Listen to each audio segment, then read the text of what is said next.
Hello everyone, मैं advocate Vikrant Hooda और आज हम बात करेंगे गांजे के बारे में। गांजा क्या है, इसके जनरल पर्सपेक्टिव क्या है, इसके मेडिकल पर्सपेक्टिव क्या है और इंडिया में इसके लीगल पर्सपेक्टिव क्या है। गांजा, जिसे हम वीड, मैरिजुआना, स्टफ, माल, ग्रास, पोट, जॉइंट, अलग अलग सोसाइटी में अलग अलग नाम से बुलाते हैं। और ये सभी नाम लास्ट ईयर हमने न्यूज़ चैनल में उस टाइम सबसे ज़्यादा सुने जब एक्टर सुशांत सिंह राजपूत के सुसाइड के बाद उनकी एक वीडियो वायरल हुई जिसके अंदर वो अपने कुछ दोस्तों के साथ कुछ स्मोक कर रहे थे। बाद में जब एनसीबी ने जांच की तो उन्होंने हीरोइन रिया चक्रवर्ती को कुछ ग्राम गांजा रखने के जुर्म में गिरफ्तार भी किया। बाद में जब एनसीबी ने बॉलीवुड और ड्रग कनेक्शंस चेक करते हुए अपनी जांच आगे बढ़ाई तो उन्होंने कुछ बड़े स्टार्स जैसे दीपिका पादुकोण, राकुल प्रीत, सारा अली खान, श्रद्धा कपूर को सम्मन भी किया।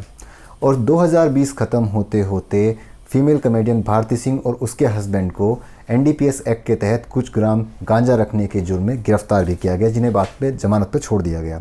उस टाइम हमारी मीडिया ने इस ड्रग को लेकर इतनी हाय तौबा मचाई जैसे पूरा बॉलीवुड सिर्फ इस ड्रग के बेस पे चल रहा है।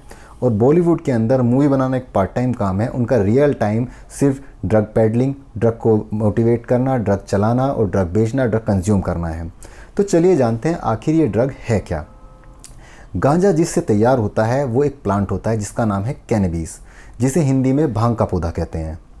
इस पौधे से 3 ड्रग्स तैयार किए जाते हैं। सबसे पहले इसके फूलों को सुखाकर इससे बनाया जाता है गांजा। दूसरा, इस पौधे से निकलने वाले रेजिन या चिपचिपे पदार्थ से तैयार की जाती है चरस, जिसे हशीश या हैश भी कहते हैं। तीसरा, इसके बीज और पत्तों को सुखाकर पीस कर बनाई जाती है भांग। ये तो हम सभी जानते हैं, ये तीनों ड्रग्स नशे के लिए इस्तेमाल की जाती हैं या यूँ कहें हाई होने के लिए इस्तेमाल की जाती हैं। तो आखिर इस पौधे के अंदर ऐसा होता क्या है जिससे नशा होता है या जिससे लोग हाई होते हैं। इसके अंदर मिलते हैं 2 तरह के स्पेशल केमिकल्स जिन्हें हम कैनाबिनोइड्स बोलते हैं। इसके अंदर 2 तरह के केमिकल्स होते हैं, एक THC, दूसरा CBD। THC जिसका फुल फॉर्म होता है टेट्रा हाइड्रो कैनाबिनोल और CBD जिसे कैनाबिडोल बोलते हैं। ये 2 तरह के स्पेशल केमिकल्स होते हैं जो ह्यूमन बॉडी के साइको एक्टिव पार्ट पर असर डालते हैं, जिससे लोगों को किसी को रिलैक्स फील होता है, किसी को स्लो मोशन मेमोरीज आती हैं और हर किसी से यूज़र्स पे अलग अलग तरह से ये इफ़ेक्ट करता है। वैसे गांजे की हिस्ट्री इंडिया के साथ बहुत पुरानी है।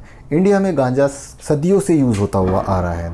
यहाँ तक कि अथर्ववेद के अंदर कैनबिस प्लांट को दुनिया के 5 महान पवित्र पौधों में गिना जाता है। लेकिन ऐसा क्या हुआ कि इसे इंडिया में बैन कर दिया गया। 1985 के अंदर यूएस प्रेशर में आके हमारे तत्कालीन प्रधानमंत्री श्री राजीव गांधी ने इंडिया के अंदर एनडीपीएस एक्ट लागू किया। एनडीपीएस एक्ट यानी the narcotic drug and psychotropic substance act, जिससे गांजे को इंडिया में प्रोहिबिट ही नहीं क्रिमिनलाइज भी कर दिया गया। लेकिन बावजूद इसके इंडिया के अंदर मोर देन 700 डिस्ट्रिक्ट्स हैं, फिर भी इंडिया के अराउंड 400 डिस्ट्रिक्ट्स के अंदर ये आज भी यूज़ में है। इसका कल्टीवेशन भी होता है, इसके सर्कुलेशन भी होता है। यहाँ तक कि दिल्ली और मुंबई वर्ल्ड के टॉप 10 कंज्यूमिंग सिटीज़ में से आते हैं। और सिर्फ हिमाचल के अंदर इसका अप्रोक्स 60,000 kg का प्रोडक्शन है।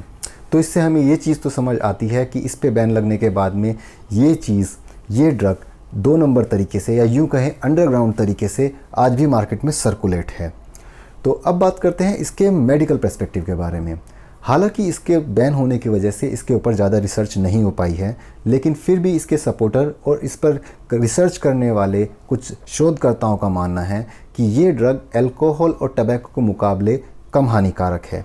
उनका मानना है कि ये कम एडिक्टिव है और इसके ओवरडोज से मरने वालों में आज तक एक भी रिपोर्ट दर्ज नहीं की गई है।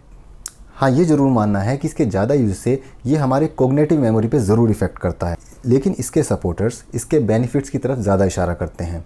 उनका मानना है इसके यूसेज से अगर इसे मेडिकली यूज़ किया जाए तो एंजाइटी, मिर्गी, न्यूरोलॉजिकल बीमारियाँ जैसे अल्जाइमर और स्ट्रोक, इस तरह की बीमारियों को रोकने में ये काफ़ी कारगर है। साथ ही साथ कुछ बड़ी बीमारियां जैसे HIV, कैंसर, उसे ठीक करने के लिए भी अगर इसे मेडिकल यूज़ किया जाए तो ये काफ़ी कारगर दवाई होगी। लेकिन इतना होने के बाद भी हम इसे यूसेज में नहीं लाते हैं और जिस अमेरिका ने इसे इंडिया में बैन कराया था, आज के टाइम में वो अपनी मोर देन 80 स्टेट के अंदर इसे कल्टीवेशन, इसका कल्टीवेशन कर रहा है और इसे रिक्रिएशनल प्लस साथ साथ मेडिकल एक्टिविटीज़ के अंदर इसे यूज़ करने की परमिशन दे चुका है और वर्ल्ड की मोर देन 40 कंट्रीज़ इसे लीगलाइज कर चुकी हैं। और शायद इसके मेडिकल बेनिफिट्स को देखते हुए हमारे MP मेनका गांधी और शशि थरूर और पतंजलि के बाबा रामदेव भी इसे इंडिया में मेडिकल पर्पस के लिए लीगलाइज करने की डिमांड करते हैं। अब बात करते हैं इसके लीगल पर्सपेक्टिव के बारे में। लीगली ये इंडिया में बैन है और इसके ऊपर इसे रखने पे सज़ा भी है। NDPS एक्ट 1985 के सेक्शन 2 के सब क्लोज 3 के अंदर चरस और गांजे को पूरी तरह से प्रोहिबिट किया गया है। इसके कल्टीवेशन, इसके सर्कुलेशन, इसके पोजेशन, इसके सेल परचेज और इसे किसी भी तरह से इस्तेमाल करने पे पूरी तरह से बैन है और ये टोटली इलीगल है। हालांकि इस प्रोहिबिशन के अंदर भांग को कुछ रिलैक्सेशन दिया गया है। भांग इस के अंदर नहीं आती है क्योंकि भांग से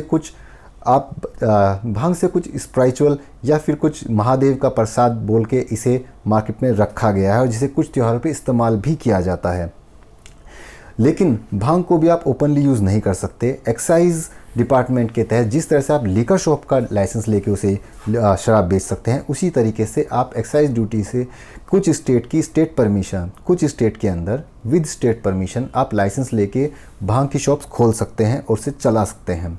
अब बात करते हैं इस पे होने वाले सेंक्शंस की या फिर इसे अगर आपके पास या कोई भी इसे यूज़ करता हुआ पकड़ा जाता है उसे मिलने वाली सज़ा के बारे में। NDPS एक्ट के सेक्शन 20 के अंदर इसमें बताया गया है कि अगर आपके पास या किसी के भी पास इसे कंज्यूम करते हुए, इसे बेचते हुए, इसे उगाते हुए या प्रोडक्शन करते हुए, मैन्युफैक्चर करते हुए किसी भी तरीके से इसमें किसी का इन्वॉल्वमेंट पाया जाता है तो अप टू 1 kg तक, जिसे स्मॉल क्वांटिटी माना गया है, उसमें 6 महीने की सज़ा और 10,000 तक का जुर्माना या फिर दोनों हो सकते हैं।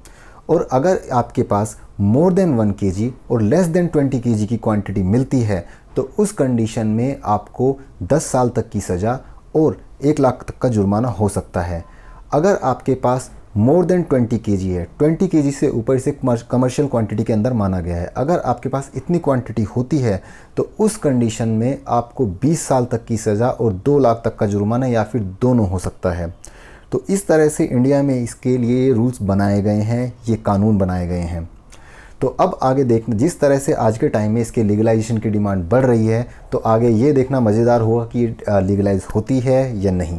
तो आज के वीडियो में इतना ही, मिलते हैं नेक्स्ट वीडियो में, तब तक के लिए जय हिंद, जय भारत।